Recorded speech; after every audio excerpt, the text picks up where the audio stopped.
Welcome to the Emancipate Your Mind podcast.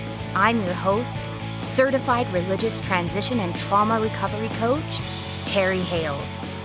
I help people step out of the shadows of religious fear and shame and embrace their authentic selves with love and empathy. If you're ready to throw off the shackles of learned binary thinking and explore a more nuanced approach to life, this is your playground.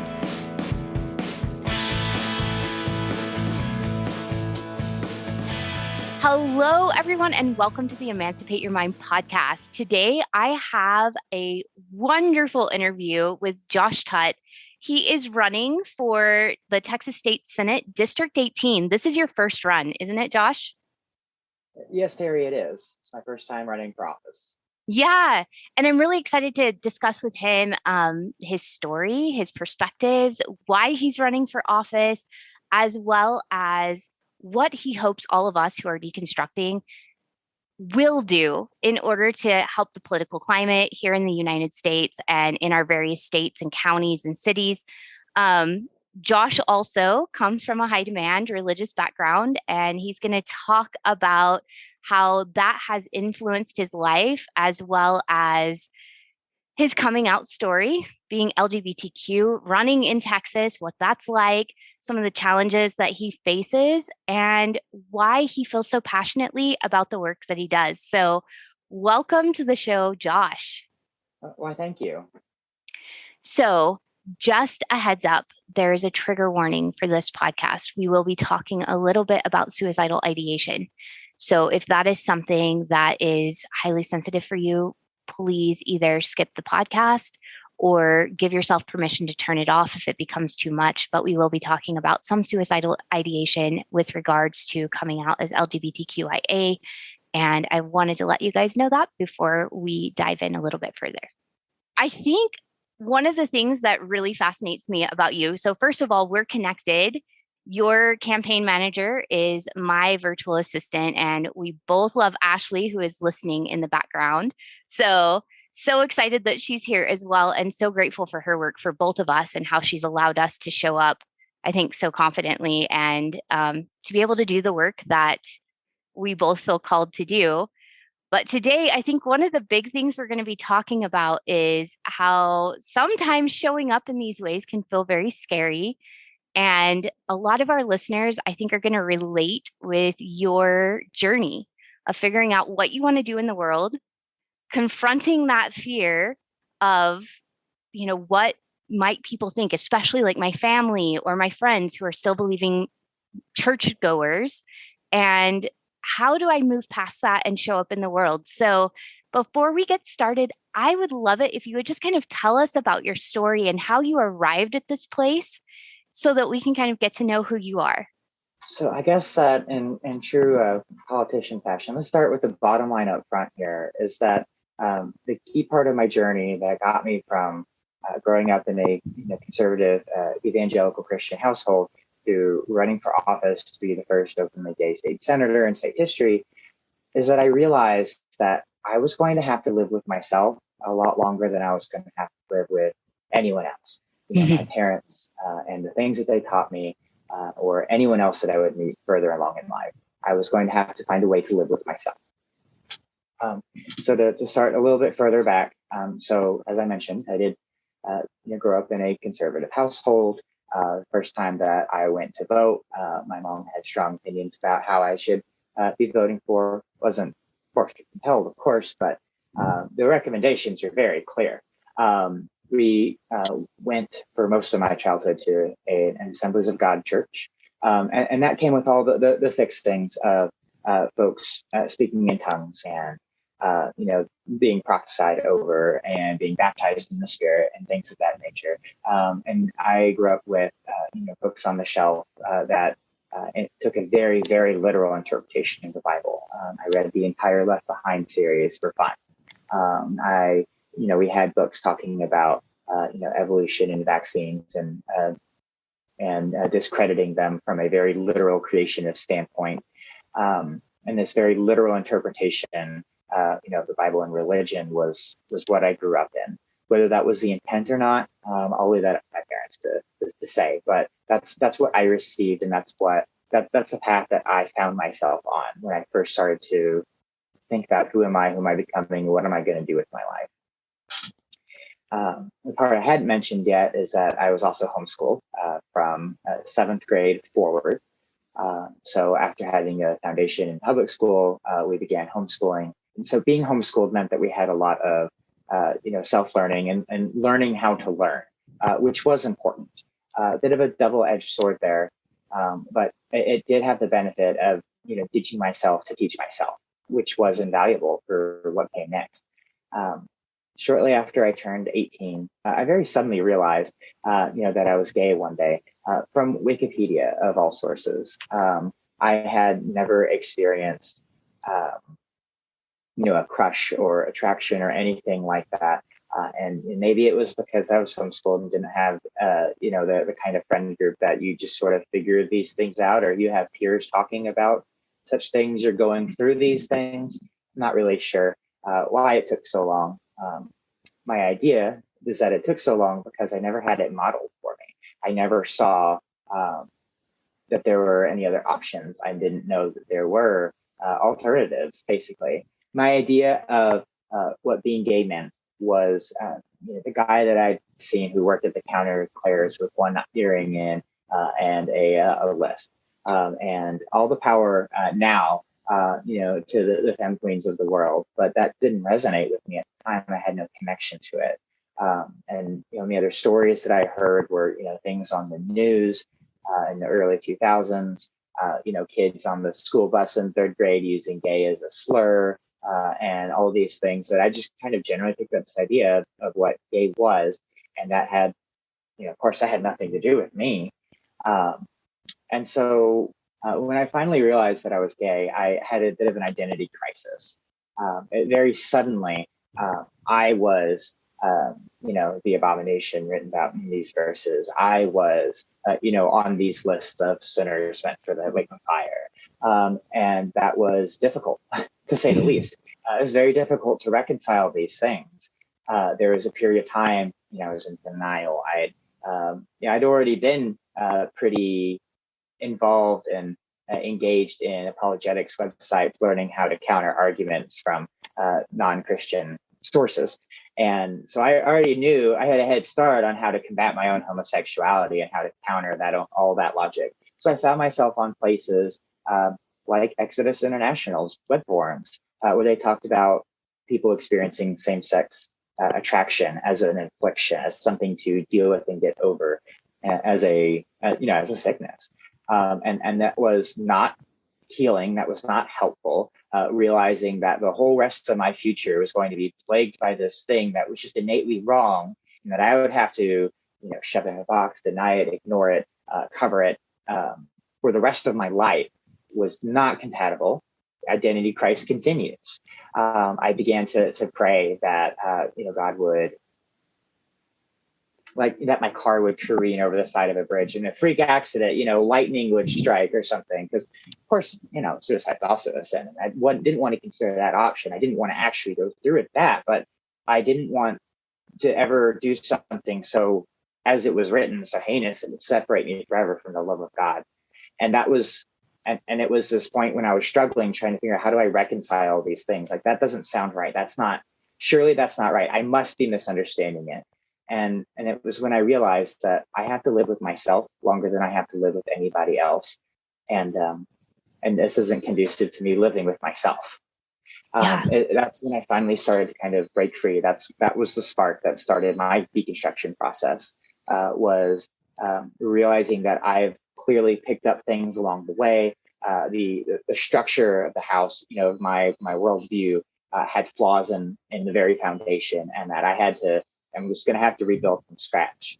And the difficult part was figuring out which parts were I going to keep and which points needed to go, and having to figure that out a lot on my own as a young man, right on the cusp of leaving for college, because of course there were some good things to keep. One of the reasons that I've been compelled to run for office, to get involved, help make change in the world around me, is one of the things that my dad taught me. I forget which book the Bible comes from, but it's that verse about do not withhold power Sorry, let me correct that. It's that verse about do not withhold good from others when you have the power to act. And that's the thing that's kept me going. That's been that driving force that makes it so I can't very easily sit and rest easy when I know that there's something I can do to help somebody else. And so that's a good thing that I've elected to keep. And then there's plenty of things that I've decided to not keep from that process as well. And such as any need or compulsion for organized religion as we often see it today. It's something that's hurt me in the past, and I'm not too keen on giving people the power to hurt me with that again. So I think that a little bit explains, how growing up and realizing I was gay kind of broke my worldview, shattered it, quite frankly, in a way that made the path forward for me to do things like to get involved, to volunteer, to run for office, because I realized that I was going to have to, be the captain of my own spaceship. I was going to have to choose my own path forward and what gives me peace with myself. Yeah. And I guess my question for you, because I know a lot of people listening are going to have this question for you, is how did you discern what you were going to keep, and how did you discern what you were going to prune away and what you were going to discard? There was a lot of sitting with things kind of slowly over time, realizing what was fruitful, what helped grow my relationships, what made me feel have peace with myself, what created tension between me and other people. What were the things that I learned, and it was a scary thing at first, but I learned that there is such a thing as morality and a code of ethics outside of religion. And so I'd been in Boy Scouts, and I'd been, when I went to college, I was a cadet. And so we had our own code of ethics, our own oaths that we committed to. And I was like, what are these things that these words that we try to live by? What are the commonalities, the common threads here? I mentioned to you previously, Terry, about a book that was really instrumental to me. It was The 7 Habits of Highly Effective People, and realizing things like their phrase "sharpen your saw" was the first time I'd ever heard this concept of self-care and improving yourself, because that enables you to reach your goals and help other people. And doing things like listen more than you speak, to hear people with the intent to listen, not just to formulate my own response and speak over them or back at them. And so those very early ideas helped me to guide me to what was useful to keep and what wasn't. Yeah. You said that you realized that morality and ethics, that they existed outside of religion, and that you had seen that in Boy Scouts and you had seen it in your cadets group. And how did you decide what your morality or your ethics were? You said you had read The 7 Habits of Highly Effective People, but like, how did you sift through that and figure out like, what are the values that guide me and how do I want to live? Well, and another thing that I want to mention was that having realized that, ethics, et cetera, exists outside of religion doesn't mean that all of my ethics, et cetera, do exist outside of religion. That doesn't mean it wasn't a binary one or the other, or to the exclusion of the other.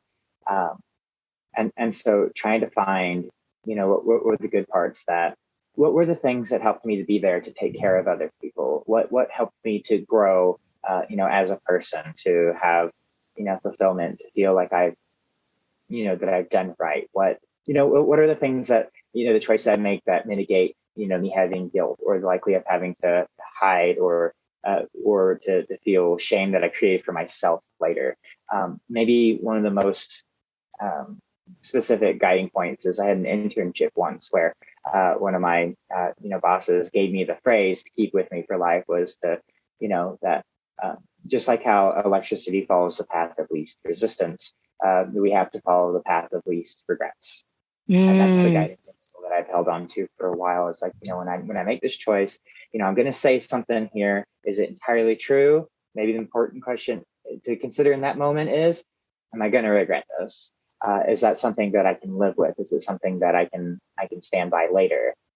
Am I going to feel, is this the best choice I have at this time? Kind of keep that future minded perspective of, how is this going to sit with me? Am I going to be able to live with myself? Will I be proud of my own actions? Will I be content? Will I think that I, did what I could? Yeah.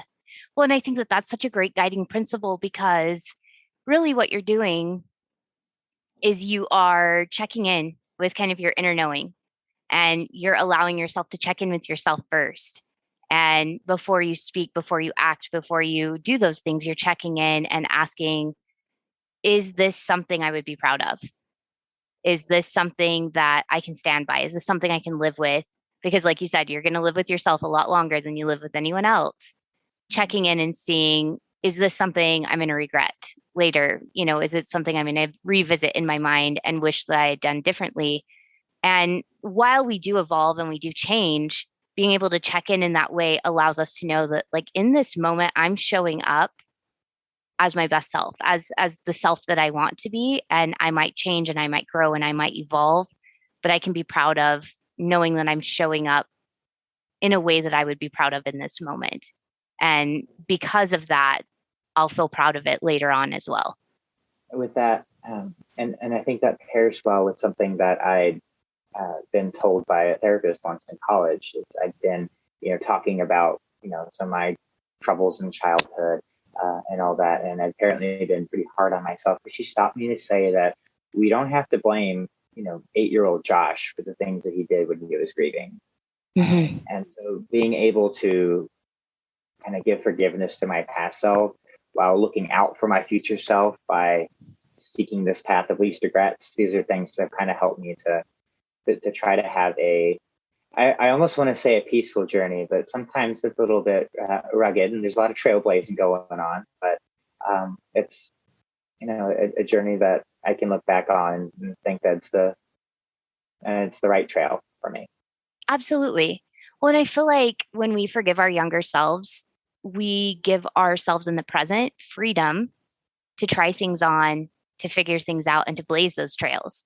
Because when we can't forgive our past self for doing the best they could with the tools they had and the knowledge they had, then it's almost like we bind ourselves here in the present because we don't want our future self to feel that way about our present self. And so when we forgive our past self for doing the best they could and understanding that their best is actually what led us to this present place, the lessons they learned from their mistakes are what brought us here to the present, I think really frees us up in the present to be able to do our best to make choices that we believe will bring us the least amount of regrets, to make mistakes because we're going to, and to learn from those mistakes and move forward and to continue to evolve and to grow into the person we're going to be in the future. So I love that you brought up forgiving your 8-year-old self because I think a lot of us get caught up on that step. We can't forgive the person we were when we were a child or the person we were when we were in high demand religion or the person we were even last year. Sometimes we can't forgive that person and we kind of trap ourselves in the present from being able to really expand and to live fully from that inner wisdom and from that place of no regrets because we're so afraid that our future self will judge our present self. Yeah, and I guess that leads itself to a third mantra that I hadn't connected to this progression before. There's this book that I like a lot by Brandon Sanderson, and one of the characters mentions that, asks another, what is the most important step a man can take? It's always the next step, isn't it? And that it's not the first step that you take, it's the next step. And that in the present, if you give grace and forgiveness to your past self and you have kindness towards your future self by walking this path of least regrets, then the next step in the present is the one that you work on. And you've given yourself the space to really choose your next step because you're not bound by the path and you've got a guiding point for the future. So I think that those all three fit together much more elegantly than I'd ever realized. So. Yeah, they go together really, really well. And I think all of these are all things we need to learn as we're deconstructing and learning to listen to our own authority instead of some authority outside of ourselves. So instead of listening to a religious authority or our parents that we were, taught to regard as an authority for our adult life, there's a place for outside authority when we're children and we're learning and we're growing cognitively. But as we mature, we become our own authority. And we have to learn to listen to that and to ask it questions like, will I regret this? Is this something that I can live with? We have to learn to forgive the past versions of ourselves for doing the best they could and allow who we are right now in the present to really focus on that next step. And it becomes a lot less overwhelming, I think, whenever we're just like, okay, what is the next step? Instead of what am I going to do with the rest of my life, or who am I going to be when I'm 80? Um, really understanding like right now, all I have control over is that next step here in the present that will lead me to that next place in the future where it will be the present again and I make that next step. Yeah. I imagine, and it has been for me in the past, it can be overwhelming looking into that future that's now undefined when it was scripted for you before, but now it's this big blank canvas, this deep space that you're venturing off into by yourself. When you focus on the next step, it becomes a little bit more, manageable. It's a smaller scope, and that's important. For me, realizing, coming out to myself, as any queer person knows, you've got to come out to yourself, really before you can truly come out to other people and to be yourself. So when I finally, came out to myself and started accepting that part about me, that breaking away from the authority, the mold that was set out for me, kind of set that pattern for defining my own self, and that I wasn't going to fit into the pre-described path set for me. And that's been really helpful along the way, because I may be running for office now, but for all of 2 years ago, I wasn't like super politically active. I was like an engaged voter. I helped folks get registered. And now it's been a huge regression, a lot of changes in just in life that I've created, redirecting what am I doing with my life, that is all enabled by being able to, by those first steps, breaking out of that mold and realizing that this doesn't serve me. Yeah. Like I said earlier, captain your own spaceship and, set your own course, even when you make a dramatic change and things come up that way, you still have that path of least regrets as your guiding star. Absolutely. Well, and I like this idea that as you take the next step, like the next one makes itself known to you, because I often talk about our time in high demand religion as having a roadmap set out for us, right? Where they're like, you turn here, you do this, like here's the end destination, and these are all the steps you take to get to this end destination. And now living from our own inner compass, it's more like a GPS system in some ways, in that, the voice tells you like in 2 miles, take a right. And so it doesn't tell you all the steps that come after that. It just says in 2 miles, take a right. And so you take that right in 2 miles. And then once you've taken that step, it tells you what the next step is. And I find that our life is that way a lot of times, where we take that step and then the next step is revealed to us. We either learn that, hey, this doesn't quite fit me, or this is close, but I need to make this little bit of a course correction. And sometimes we take the turn thinking that that's what the GPS said, like take a right, but we took the right that is, we took exit A instead of exit B. You know how sometimes they do that? It's like exit 213A and then there's exit 213B. And so you take A instead of B, and it's like, all right, make a U-turn at the next available spot. And so you make that U-turn, you get back on the road, you take the right exit. And so I find that living by our own authority feels a little bit more like that. Not like I'm doing this, then I'm doing this, and I'm doing this. It's more like, here's the next step. And then our inner GPS says, okay, great. Now here's the next step. And we kind of live our life that way, and it course corrects according to where the construction is, and where the roads are closed and where the traffic is building up, and we kind of move around and get to a destination that feels good for us in that way. it works well with that analogy about when you take your exit. You got the right one, but suddenly you have a left exit about 100 yards ahead and across 4 lanes of traffic. Dallas, I'm looking at you. It's how it goes sometimes. The next step sometimes not always, clear as far ahead of time as we might want. But yeah, yeah, yeah. Dallas has crazy, crazy driving. The mix masters and everything, like getting in the right lane, making sure you're on the right highway. I remember being so stressed driving in Dallas as a teenager. I remember my mom being stressed letting me go drive in Dallas as a teenager. So, yeah, yeah, you get off on one and you do have to go across 4 lanes of traffic and get off on another. And sometimes you miss your exit. There's always a way back to where you were supposed to go, which kind of leads me to how did your journey and your internal GPS lead you into politics, and what are you hoping to accomplish in this space? so some of those guiding principles that I've used to kind of mark and define what is my path of least regrets are things like, and I don't want to sound too like hoity-toity about myself, but it's things like compassion, being kind to others, empathy. It's like can I being helpful, being courteous. The rest of the scout law. Like what can I do to help somebody else to feed the hungry and to shelter the homeless and welcome the stranger? What are those things that I can do to be there for somebody else? To do it unto others as I would hope they would do for me. To be there part of a bigger community. Sometimes the people we help are ourselves, and sometimes it's our friend, singular even. And sometimes we can do things that help our whole community at once. I decided to run for office when I woke up cold in my bed last February during the taxes blackout. I was frustrated. I was mad. I was worried about my immediate family.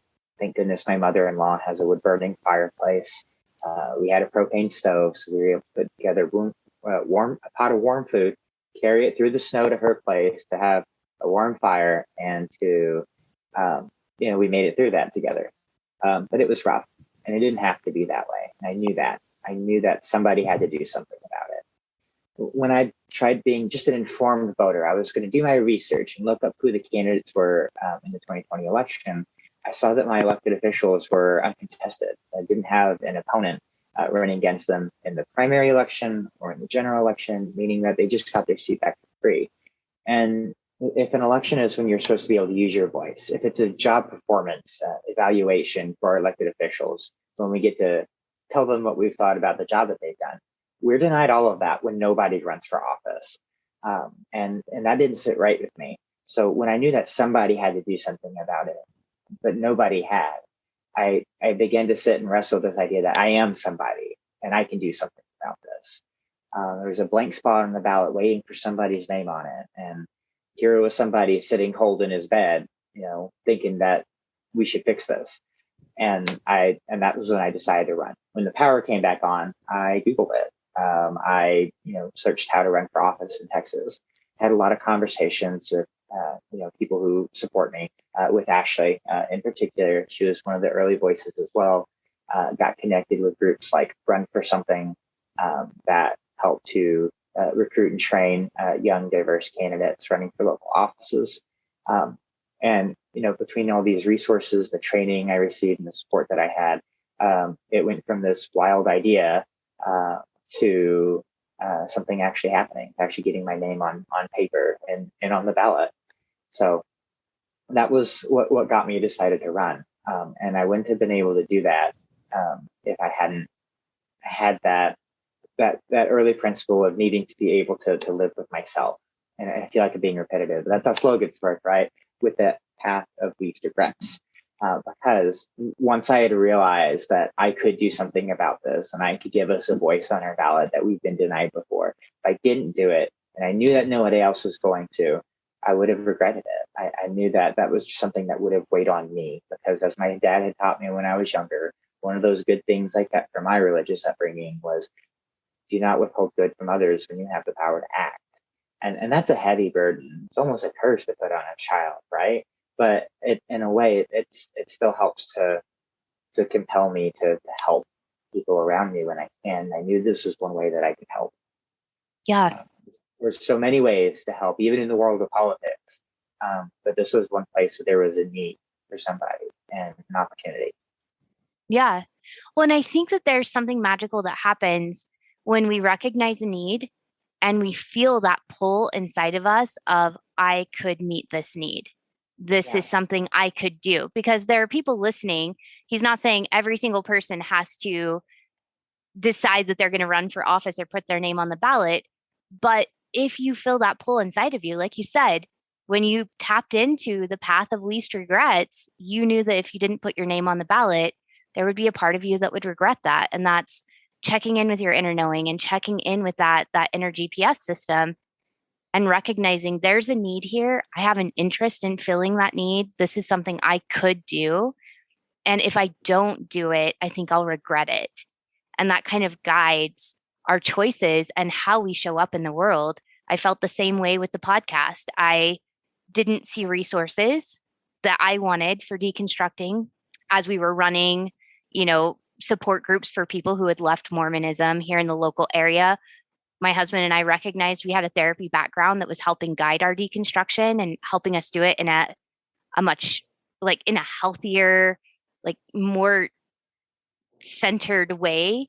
And we were turning less to numbing mechanisms. And so I felt that I had an obligation to share what I knew. And I was scared and I was worried about what my mom would think and worried about what my friends would think. And yet I knew if I didn't do it, I would regret it. And it sounds like that was that same sort of feeling inside of you for running for office, this idea of this is a need. I have the skills and the tools, or at least the ability to learn the skills and the tools to meet that need. And if I don't do it, I'm going to regret it. It's going to be something I'm thinking about years from now. Why didn't I do that? and there were a couple things about that. There's so many other ways to, additional ways to get involved as well.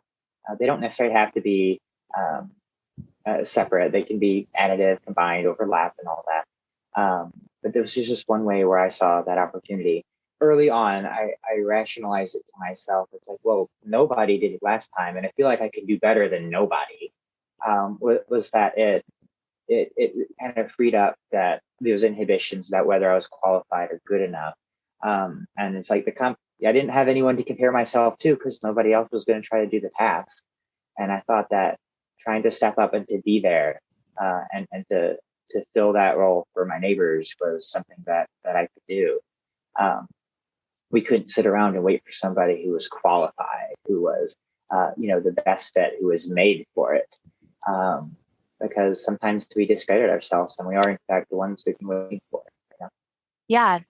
Well, and what does made for it mean other than we have the ability to learn the skills and tools and we've done it for enough time that we've learned how to do it? Exactly. That's really what made for it means. Mm-hmm. When I was a cadet in college, I participated in the drill team. I had never done this sort of drill performance before. I was part of the color guard, and we practiced a lot rigorously for several weeks. We only had several weeks, though, mind you. And I distinctly remember when we stepped out on the performance field to actually give our drill performance for the contest. I remember my body going through the motions via muscle memory, doing it exactly as we'd rehearsed so many times before. But in my head, I'm sitting there thinking, I have no idea what I'm doing. And our team won. We were national champions. I quite clearly did know what I was doing. And that has kind of stuck with me too, as just an example of how it's like sometimes we hold ourselves back, or sometimes the confidence doesn't always come first. Mm-mm. So that was a real important thing for me to realize too, was that, the line up here about I don't know how to do that isn't always correct. So, Yeah. and the ability to learn something really intense really quickly was also something I learned from that experience. Yeah. Well, and I think Something? you're absolutely right that the confidence doesn't always come first. I would say most of the time the confidence doesn't come first. The confidence comes from competence. The confidence comes from taking those steps, learning as you go, and gaining the skills. And then you feel confident because you know how to do it. And I guess it plays into the overall analogy real well, because just like with the drill performance, it was about taking the next best step each time. So you mentioned something about being, worried what your parents might think when you started your podcast. And that was something else that I think that I can give credit to my coming out process for, was having to break free, for my own survival, not to be overly dramatic about it, but it was like I had to, to get to a place where I stopped praying for an accidental, death to occur, to a place where I could have peace living with myself. I had to break free from that notion of worrying about what my parents are going to think, intentionally force myself to stop caring what others thought about the choices I was making and how I lived with myself. And that was real rough growing up with my relationship with my mom, because that was a period that she definitely looks back on as intense rebellion, but it was trying to separate myself from that need for approval in order to get my own approval, if that makes sense. I had to start even smaller at being okay with myself and not letting an external anyone have that deciding power. It was not easy, but No, especially when we live in a society that I think tells us that it's important that we have our parents' approval and that it's actually our job to make our parents feel proud of themselves as parents and of us as kids. I think it is revolutionary almost to decide that actually, no, I'm going to validate myself. And then any validation that comes on top of that is icing on the cake, but it's not my primary source of validation. And I love that you recognize that it was a difficult journey and it didn't start with, you didn't just decide one day, I'm going to accept myself and validate myself. It started more with, I'm going to acknowledge what I need. And then I'm going to provide for those needs. And I'm going to check in with myself and I'm going to get acquainted with myself. And it was kind of building a relationship for the first time in some ways with yourself. It's just like any other relationship that we build. It's not like we meet a person and suddenly we're the best of friends and we do everything together and we just totally get each other. Those things grow over time. And it's the same with our relationship with ourselves. Exactly. Funnily enough, that Seven Habits book I mentioned earlier uses the same analogy, talks about relationships like bank accounts, and that you've got to make these little deposits over time that, to add up. And that was definitely something that, my own account had been well overdrawn. I did not know how to be kind to myself. And it wasn't like I sat down and was like, how will I learn to be kind to myself? It was just, it started out with, how maybe those very, very first steps weren't so clear. It was just a recognition that, something that I've picked up along the way, some part of this construction is not structurally sound.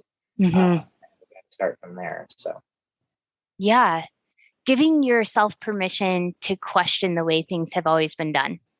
yeah. And I think for many of us, allowing ourselves just to get curious with those parts of ourselves, like, why are they here? What are they trying to protect? What are they trying to do? Are they serving me anymore? Maybe at one point, this was the best way to protect myself and the best way to care for myself, but maybe it's outdated. Maybe it's not serving me anymore. And what could I put in its place that would serve me better? I love that. Like, and I love how it wasn't like you read a book that was like, this is what you do, and then this is what you do, and then this is what you do. You just kind of, like you said, sat with yourself. At the very beginning of the podcast, you said you sat with yourself. And I think there's something so powerful about sitting and being quiet with ourselves and just listening to what's going on inside and getting curious with it and kind of following the cues of where do we go next? What's that next best step? In the world of politics, I've been coached that I should be prepared to help people to answer the question, where do you go to church, especially running for office in rural Texas? And my answer to that has always been Lake Somerville State Park. Getting out to the quiet places where just me and the wind in the trees, and maybe if you're lucky, there's a bird or a deer nearby, kind of thing, and that quietness. Yeah. It's really important for me to be able to sit with myself, with all of it. Yeah. I think there's something deeply spiritual and connective about being in the quiet with ourselves, whether that's happening alone in our bedroom or out in nature or at yoga class. I've had some clients say that they found themselves while, doing downward dog. Um, Whatever it is, like having quiet space where the world isn't swirling in our heads and we're not like caught up in our to-do list and we're not caught up in the go, go, go, the busy of life, to just sit and be and allow ourselves to hear what's going on the inside. I think so often we stay so busy so that we can stay disconnected from what our inner wisdom has been telling us for years, screaming at us for years, because we won't sit quietly with it and listen. Another thing I'd love to mention, if I can, is one thing about um, suddenly realizing that you're in the LGBTQ plus community. It soon involves realizing that you don't know anything about, that you may not know anybody who else is in the community. So you might not have any role models or mentors or elders. You might not know anything about the history of the community, the movement that got us where we are today, or the culture, the customs, uh, the landmarks, and this, that, and the other. There's a lot that you've missed.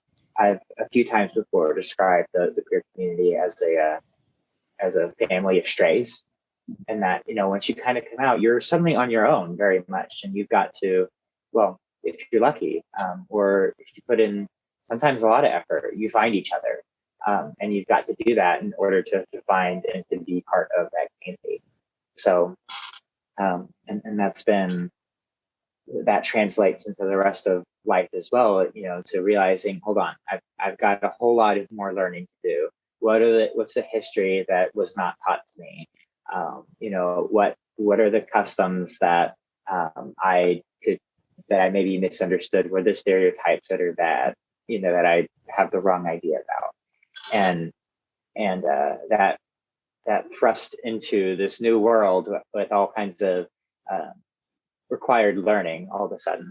Um, I don't know that all queer folks who consider required learning the same, because we deserve to just kind of live our lives with peace sometimes. Not Mm-hmm. everybody becomes an activist, but I think it's important to learn our history about that. And I think it's similar to it's parallel. It's not similar. It is entwined with my deconstructing process. Was learning about, like, okay, well, what did I not learn about the history of my religion? What's the background? What are the counter arguments that agnostics, that apologetics website conveniently left out of the arguments? What is the rest of the picture?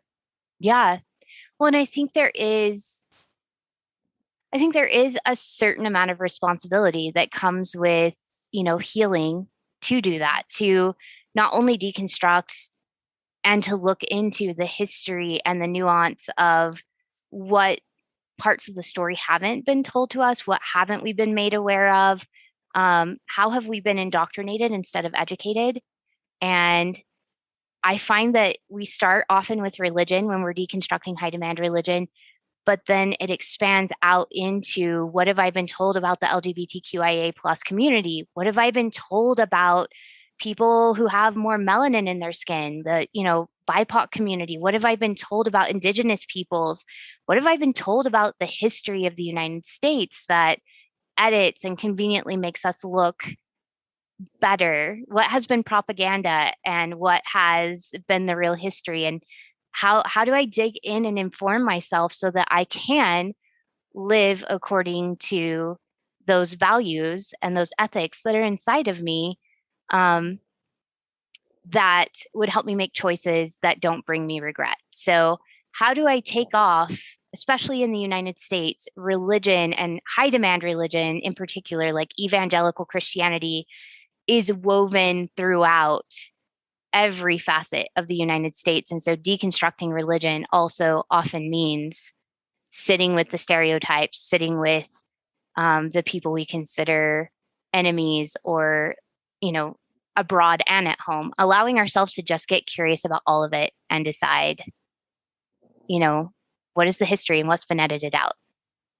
Mm-hmm. And I didn't want to sound as if I was assigning that as like homework. I'm not trying to recreate a new box for people that they have to follow this path. But for myself and many that I've talked to, learning these things and you know, expanding their worldview, and seeing other perspectives has been very healing. Yeah, It's a pathway to peace and to and it's definitely, I would say it's one of the better paved stretches of that path of least regrets. absolutely. Well, and definitely, I don't want to assign homework either. And allowing us the opportunity to realize that it's okay to expand, it's okay to learn, it's okay to grow. It does like increase that circle of where we can live and that freedom to be ourselves. I think it gives us a lot of empowerment in our lives when we give ourselves permission to get curious about everything, not just some things. It does, and that curiosity is really what pulled me into being active in politics more, was because, well, just like my personal beliefs and upbringing, it you know tied so much into the politics that I'd been taught. Like, well, I very quickly became much more progressive on the idea of LGBT community. I was one of them all of a sudden, Mm-hmm. and so that opened up my eyes there. And as I'm talking with folks, listening to adjacent conversations, well, what else have I got to reconsider now, or what else have I maybe not had the most open mind about? And some of that's been really hard. So there are some very deeply held political beliefs that are just nearly religious almost, Mm-hmm. that have been hard to step away from, to give myself the space to consider and to develop my own view, because you don't want to, I guess for a time there's accepting, I'm not sure. There may have been a time in my political journey where I kind of accepted the platform, the policies of the rest of the group. It's like, well, if I agree with them on these 12 other things, maybe I can agree with them on this one. Um, but then there's wanting to actually come to terms with these policies myself, and like, is this actually what I believe, or am I just becoming part of the in crowd now? Mm. So sometimes that's a hard part of the learning process. It's like, well, do I trust my these new allegiances to, or have I done the work myself as an individual? Do I need to do the work as an individual if I'm having solidarity with this group? It's a bit of a toss up. So I guess, to give a specific example, y'all can probably imagine that my parents have a different view uh, on abortion access, and what that means for bodily autonomy, in that political discussion. And it's been a lot of work and a lot of, even after affirming for myself and being able to articulate why I support it, it was still difficult. First time I ever went to Women's March event, I went to Planned Parenthood's table and everything, and I was just like, I knew that there would be so many people, my parents included, who would not look kindly upon that, to say the least, who would not approve, and that was difficult to do even after all this time and all this work. Mm-hmm. uh, and and so I guess even after the confidence comes, after I done my self evaluation, figured out, why do I believe the way that I believe, what do I want to support, where are my values, and having the confidence to step out, there was still I guess fear of shame. I don't know that there was any shame in my experience for that, but the anticipation of it perhaps was a bit reactionary, a bit of a old habit, that is hard. Absolutely. Well, even I, as we mature and grow and become more confident and we feel more rooted into who we truly are, there are still parts of ourselves from our childhood that live inside of us. The parts that want to please our parents, that want their validation, that don't want to disappoint them, that are used to doing whatever we have to do, whatever acrobatics we have to do to avoid shame. And when those parts come up, it doesn't mean that we're doing anything wrong. It just means that the old programming is popping up and is afraid of what might happen to us. And if we sit with that, even if we get quiet and sit with that and allow it to speak and recognize it's trying to protect us and just comfort it, let it know it's going to be okay. And that if we do end up, you know, feeling shamed by friends or family, that we know how to care for ourselves and how to work through that, and that we're going to be okay in the end. You've given us so much to think about today. There are a lot of, I mean, I have a notebook here full of like written little lines of wisdom that I hope that the listeners picked up on. And I really want to reiterate, as you've talked about your story, that really what people can do if they're listening, if they're seeing a need in their community, if they don't like what's going on in their school board, for instance, or in, city council, or if they don't like what's going on at a county level or at a state level, that there's a lot to consider here to get involved. And you've talked about that fear that can happen of worrying about what other people might think, and worrying about like, how do I know what the next step forward is? And I hope that people hear your story, and I hope that they hear your process of working through that and holding yourself and allowing yourself to take those next steps and build the confidence to show up. And is there anything you would say to someone who wants to see change in the community, who's maybe feeling like they're unqualified or they don't know what they would say? What would you say to somebody like that? My advice would be to take the next step, to show up to somewhere that maybe is inside your comfort zone, maybe stretches a little bit, and then keep showing up, take the next step. And that doesn't always mean that you're going to end up being the candidate yourself. Maybe it can mean getting involved in your local school board or your PTA, in your local schools where your kids go. It could mean just attending your city council meetings, knowing what's going on, getting engaged. It could mean getting involved with a local group like a food pantry, or a small public library, or doing a blood drive, or something that helps address a need in your community. So when you get involved, when you show up, when you hear what's happening, and you've got your hands, on the heart of the matter, that might lead you to your next step. And your next step might be to run for office someday. Give yourself the permission to consider that option, because I bet you are more qualified than you think that you are. You are good enough for something as big as this. But it doesn't always have to be that big. It takes a village, right? We change the world together, and we need folks in offices, and doing all sorts of organizing and community work and volunteering, and just being there for each other. So I really think that's how we change things, when we get to know our neighbors and we're there for each other. Absolutely. I would say listen to your interests as well. Like, listen to where you're feeling pulled. And then, like you said, take that next best step to where that is pulling you.